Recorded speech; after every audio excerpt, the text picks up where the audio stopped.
If you're struggling to practice consistently, you aren't practicing regularly or often, and you're finding yourself becoming more and more frustrated with your lack of discipline or work ethic on the drums, and you're afraid that you just might not have what it takes to truly master this instrument. If that's you, today's lesson is for you. You're in the right place.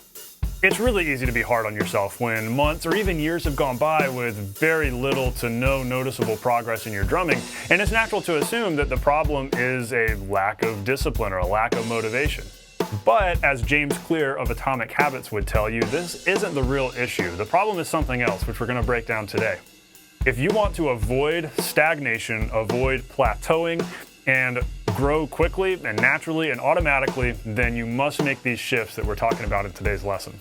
I'm teaching you today my 3 steps to effortless practice, which will have you automatically practicing more consistently so that you're growing, feeling like a real drummer, and you're finally seeing some results in your playing. You can do this.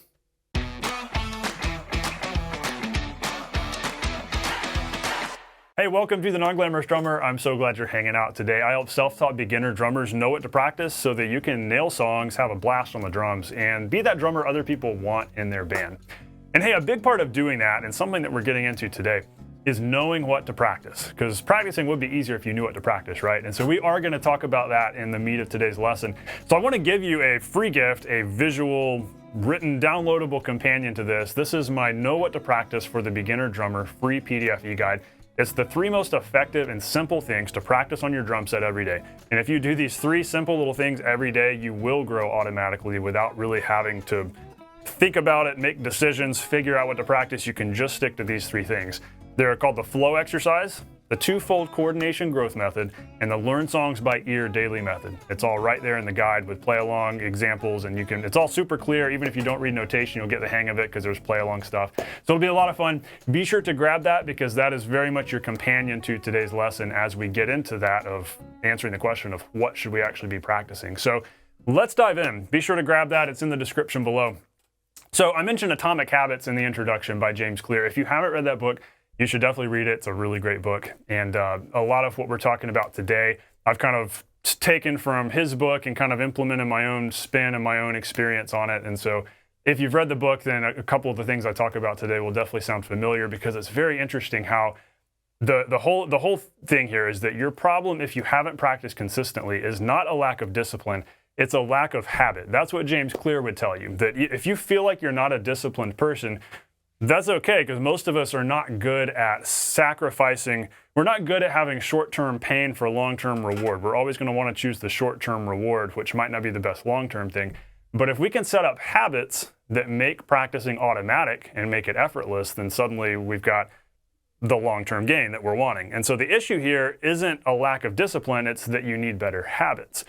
So that's what we're going to talk about doing and how to make this whole thing effortless so that you're never having to make the decision of, when am I going to practice today? How am I going to practice today? How am I going to get all this done? No, it'll become effortless because it'll be habit. So step number 1 for effortless practice, make it impossible to forget by habit stacking. Now that's a term that James Clear uses in his book. It's the whole concept of taking an existing habit. What is something that you do every day without fail at the same time? And then how can you connect the new habit you want to form to that already existing one? So an example would be a while back, I was forgetting to take my vitamins in the morning, but I was never forgetting to make coffee. If you make coffee every morning or you make tea or something like that in the morning, odds are you don't ever forget it because it's the highlight of the morning, right? That's why you wake up, so that you can make your coffee, so you can make your tea. So I knew that, okay, if I'm going to remember to take my vitamins, what I need to do is have like a sticky note by the coffee. I may have done this at one point and it very quickly became habit. Just the reminder of, okay, before I make coffee, I got to take my vitamins. Then the coffee is the reward for taking the vitamins because I hate swallowing pills. And so it's this whole thing of, oh, I just don't like it, but coffee, and that makes it all okay. So that would be an example of habit stacking where now I never forget to take my vitamins because as soon as I think about coffee, I think, oh, vitamins, I got to do those things first. Another thing is I knew, okay, I need better fitness habits. I'm not doing a good job of consistently doing push-ups. So how can I consistently do push-ups? Well, James Clear has an example in Atomic Habits of, okay, every time I close my laptop, I'm going to do 10 push-ups. And I thought, how about every day when I finish work, as soon as I go upstairs, I'm going to do push-ups in my living room. And so I'm deciding the time and the location. And pretty much every day I work from home right down here, and I head up from work at 4 p.m. And so at 4 p.m. every day, as soon as I get up there, I'm going to the living room and I'm doing push-ups. And what was cool was that actually worked, because it very quickly became a thing where as soon as I finish work, I don't remember the push-ups down here, but as soon as I walk upstairs and I go into the living room, oh yeah, push-ups. And I'll quickly do them.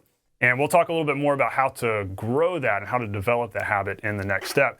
So the point is here, make time for practice by stacking it on top of an existing habit that you're already doing daily without fail. I can't figure this out for you, but maybe my examples gave you some thoughts. Be thinking about the morning routines, the evening routines, the lunchtime routines. If you have the luxury of working from home, that makes this even easier, because maybe when you go on your lunch break or when you go on this break at this time of day, you sit down at the kit just for a few minutes. And so it's more important to sit down at the kit multiple times a day for 5 minutes than it is to only sit down at the kit once or twice a week for an hour. Those little bits are important. And so even if you start small here, just like 5 push-ups every time I close my laptop, even if it's that small, that's totally worth it and it's gonna make a difference. Now, step 2, so in a way that first step was kind of about time. How are we making the time? Because we all know that time to practice doesn't just happen, we have to make the time, and that's a great way to do it with habit stacking, because no discipline is required and you're no longer having to make the decision of when do I practice. You're just automatically triggered to do it as soon as that other existing habit happens. So that's how we figure out the time. Now let's talk about the space. So step number 2, make it easy and obvious so you can't miss it or avoid it. And something that James Clear is always talking about is, if you're trying to form a good habit, how can you make it easy and obvious? If you're trying to break a bad habit, how can you make it difficult and hidden? So like, what are, hiding away the sodas, hiding away the junk food, things like that, to make it so that you miss it. But how can you make practicing easy and obvious?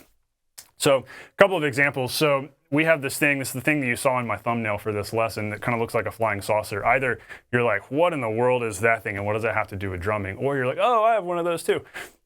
It's the Amazon Basics balance board. And you can buy these things online super cheap. And the whole concept is, it's like a little flying saucer. You set it on a carpeted surface. It's important that it's carpeted because that thing will slide around on a hard floor. You put it on a carpeted surface and you stand on it and you practice balancing, and it works some leg muscles, it works your core, and most importantly, it works your equilibrium. If you work on it with your eyes closed, you can really do a lot, and then stand on one foot and so on. Really healthy thing to have a habit of doing. And when we got that, we put it in the living room. And because it was in the living room, I would just go in there and stand on it randomly all the time throughout the day. So I don't know how many minutes I would log, but I would stand on it for 30 seconds here and 30 seconds there and 2 minutes there, because it was so easy and obvious that I couldn't miss it or avoid it. I wasn't having to say, all right, I need to make sure that I stand on the balance board today. It was just easy and obvious because it was right there. One of my students inside my membership, which by the way is where my best students are. If you ever want to be among the best non-glamorous students out there, they're all hanging out inside my membership community, which is a really cool program. If you're on my email list, you've maybe heard about it. I only open the doors to it a couple times a year, so it's pretty exclusive, but it's an awesome place to be, and it's where my best students are. And one of them in particular has an electric drum set that he has like straddling his kitchen and his living room. Now, the reasons why it's there are not specifically because of this, and this is besides the point, but what I love about his setup is that every time he goes into his kitchen, he has to walk right by the drums. And I've had so many other students like this with electric drum sets where they just have them in their living room, in the entryway to their house. Like with e-drums, you can put them anywhere. And so you're constantly seeing it. You can't ignore it. It's obvious, and it's easy to just sit down and play for a few minutes before you make your lunch. And so you can easily develop that habit because it's right there within sight. The problem with acoustic drums for many of us is that they're tucked away in a basement or hidden away in a garage, and so we don't see them.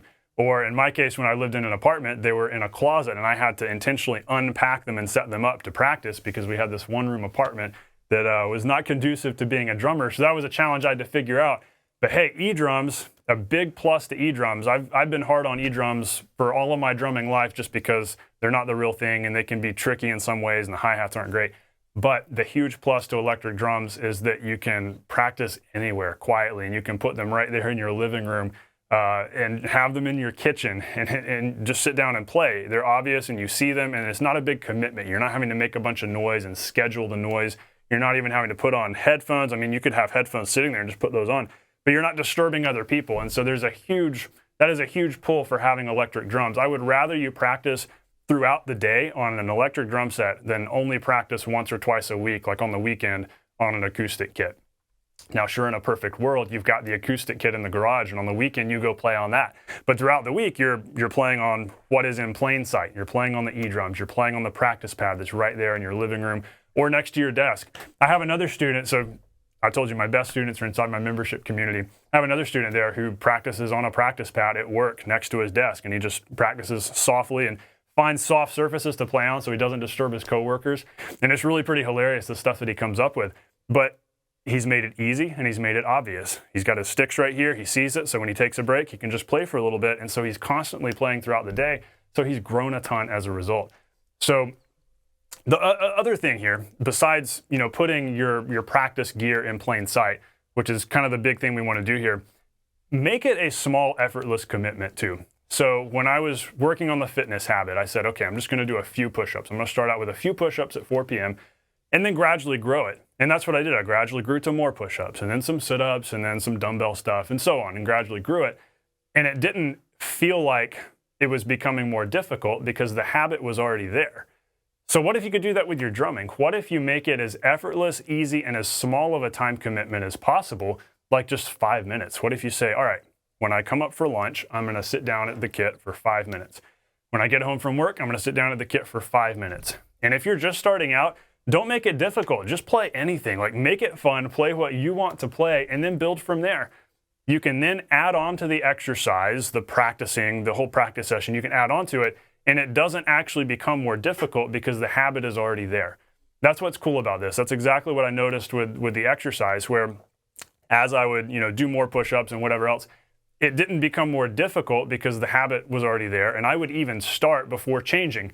You could go change your clothes and say, I'm going to change my clothes and then I'm going to work out. But sometimes even something as small as that can be the roadblock that makes the lazy part of us go, oh, but then I got to go change clothes in order to do the push-ups.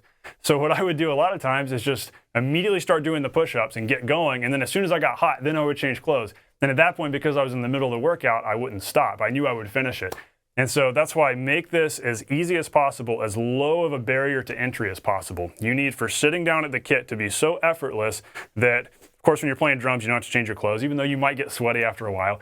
But have your headphones there ready to go, your computer, your phone, whatever you're getting the metronome, maybe the songs from. You've got everything right here in one place so that when you sit down, it's effortless. Figure out how to make it as effortless as possible. Environment is important, and that's something else we can talk more about, like all the things you have around your drum set. What is your practice space like? Do you have everything within reach? Are your drumsticks easy to find? Whatever books you're practicing through. Any of the PDF guides I talk about that you've downloaded, where do you have those? Are they easy to access? Is it all right there? Because if there's anything that makes this difficult, you're going to become resistant to it. We're all lazy. We all have a lazy bit deep down inside that's going to keep us from actually taking action. And so let's make this as easy as possible. So those two things there, creating habits for the time, habits for the space, I hope that helps you a ton. I think it definitely can. There's definitely a lot of power in that. But let's get even more into the meat of this, which is step number 3, have a plan. Know what you're going to practice. Now, if you're a beginner, you're like, wait a second, Stephen, you just said practice anything, make it fun, make it easy. Yes, if you're a total beginner, make it fun, make it easy. That's what I did on my E-kit when I was starting out in 8th grade. Self-taught, I would just sit down and play whatever. Made it fun, made it easy, effortless. And so I played a whole bunch, and then later on I started taking lessons and had an actual practice plan. If you're just starting out, I don't want you to become overwhelmed. I don't want you to become frustrated. I want you to just have fun, because you need that element of fun starting out on the drums. However, there comes a point where, okay, I'm going to be serious about this. I want to really grow. I want to really master the instrument. I want to see what I can do in the next year, in the next 3 years. If that's you, you definitely need a practice plan. You need to know what to practice. Grab the PDF guide I told you about earlier, because that's going to help you out a lot with that. But let's kind of just break this down a little bit. In a nutshell, all you need to do is practice something that works your hand technique, something that works your 4-way limb coordination, and then just listen to or play along to a song. Those are the 3 big pillars of drumming, in my opinion, according to the Stephen Clark Non-Glamorous Drummer School of Thought: hand technique, coordination, music. In my experience, and in all of my students' experience, if you're working in each of those categories, you can't really have a big hole, because you end up working everything by doing that. There's no big holes in your practicing. So let's get even more specific. I want to give you 3 most important areas in which to be regularly growing. Here we go. Number one, grip and motion. So this means focusing on smooth motion around the kit. I know this has been a pretty conceptual lesson, but now we can get a little more nitty-gritty and actually hit some drums here. It is so important that you work on your grip, having a nice middle finger fulcrum. I'm skimming through this quick. We've got other lessons on details here. Middle finger fulcrum. You can hinge the stick up and down like this, just like this. Your index finger is a guardrail. The other fingers are gently curved around. And so you're able to grip in a smooth way that allows you to play softly, more loudly, and that allows you to move around the kit. That's really the motion part of it. Grip is what's happening right here, then motion is how we're moving. And when we're moving around the kit, we want to make sure we're moving in arcing motions, which means we're pulling the sound out of the drum, so to speak, which we're creating by having a nice, firm yet controlled yet loose grip, so that if we're hitting the floor tom, instead of just going like this, where we just let the stick flop back down, there's not a bouncy rebound on a floor tom, right? And so we have to grip a little more firmly and manually lift. That means a little bit of forearm motion like you can see there. I know you can see it from this camera angle. And so practice hitting each drum and each cymbal like that. So it's like a slow motion kid on a trampoline.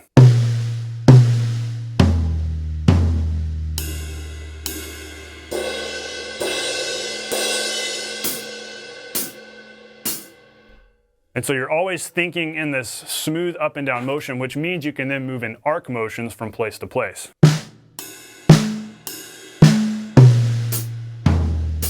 Which makes things much more effortless. That means that you can then play things like,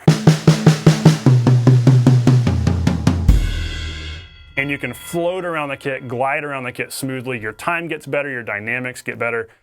Everything feels better and more professional when you're doing those things. So grip and motion, that's critical, and that's something in that PDF guide. There's some specific exercises for you to do.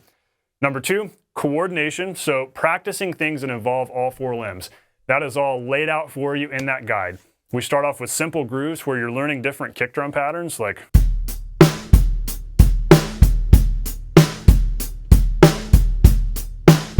those sorts of things. Also left foot timekeeping, we bring in some of that, like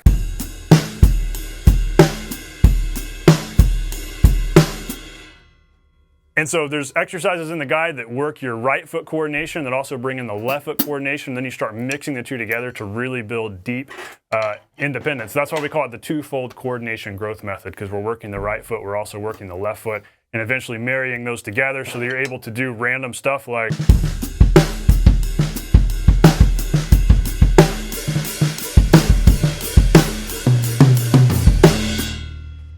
and do what you want to between your feet while grooving along. And so that's something that's critical to learn on the drums. You have to build coordination, otherwise everything is difficult and tedious, but everything becomes easy and effortless when you learn coordination. The third thing is music. Third most important area in which to be regularly growing is music. And that just means really two things. One is sitting with in-ears like the ones I have on right now.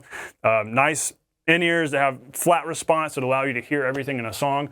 Or headphones, it doesn't really matter starting out. Just have something, some sort of headphones or in-ears that you can put in so that you can hear all the detail in a song. Sit and just listen over and over again and ask yourself, like, okay, this go around, I'm going to listen just to the vocal. Now I'm going to listen just to the drums. Now I'm going to listen just to the guitar. And listen a few times to that favorite song. It can be a favorite song you've already heard a lot. So you can really get that in your head and really understand the song in a deeper way. And then sit down at the kit, you've got it playing through your ears, and then just play along. Doesn't have to be anything crazy, just play the money beat.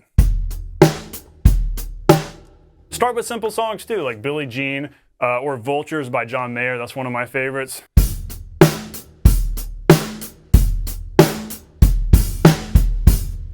Doesn't have to be a crazy song. Miss You by the Rolling Stones is another good one. There's so many simple songs out there.